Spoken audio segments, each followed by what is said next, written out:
Morning everyone, as you can see, the time is 5:30 a.m. This is the reality of being a second-year marketing management student in PLV.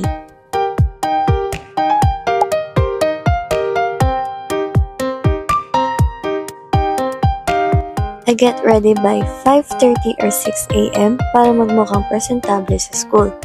It's about setting a positive mindset for this long day.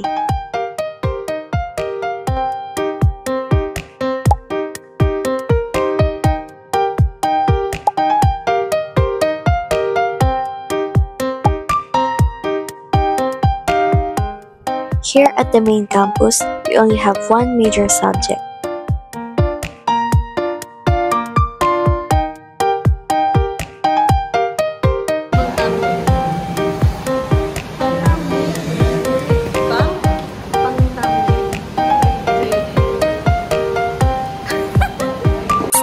Ay, naka-video na ba?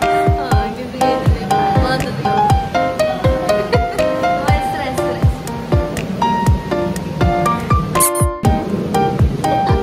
Ito to.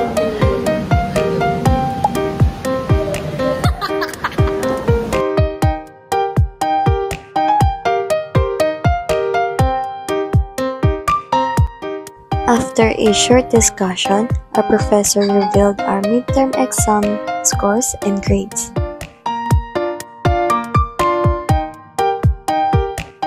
I got 52 over 63. Ang laking pressure na nabawas. It really shows na worth it lahat ng puyat at effort ko sa pagre-review.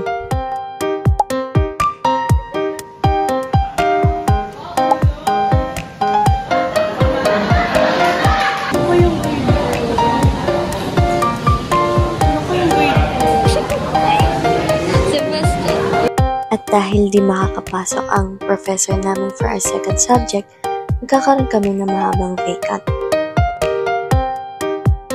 At first, plano namin tumambay muna sa SM North, but nagbago din ang isip dahil sa init at naisipan namin tumambay na lang sa bahay ng classmate namin.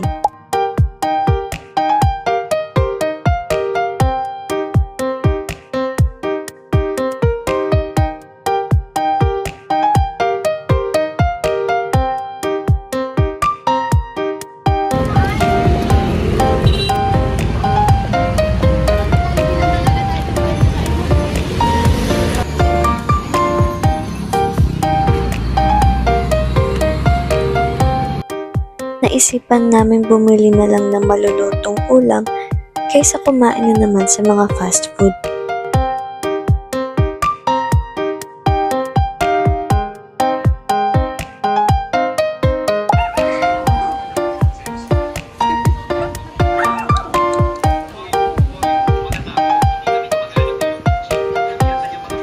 Dito, nanood kami ng movie, kumain at nagkantahan.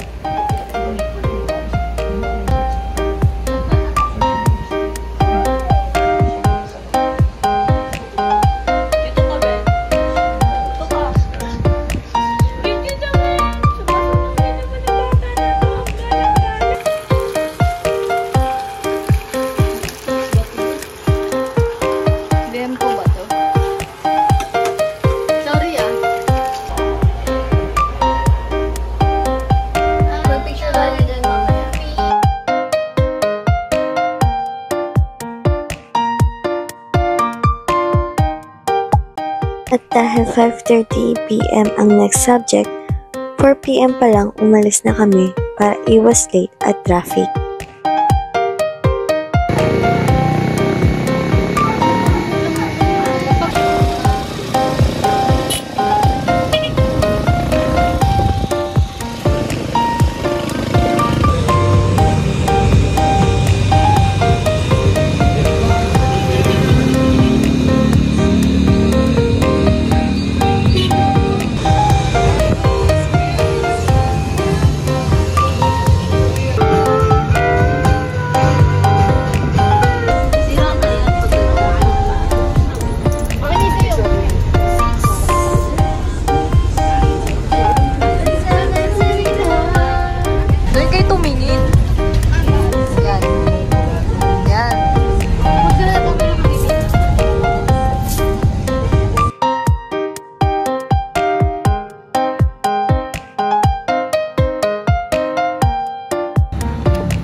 At dahil maaga nag-dismiss si ma'am, maaga rin kami makakauwi at makakapagpahinga.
Okay, time to rest and recharge for the next busy week. Don't forget to like this video and subscribe. I hope this vlog gave you that motivation for your own long days.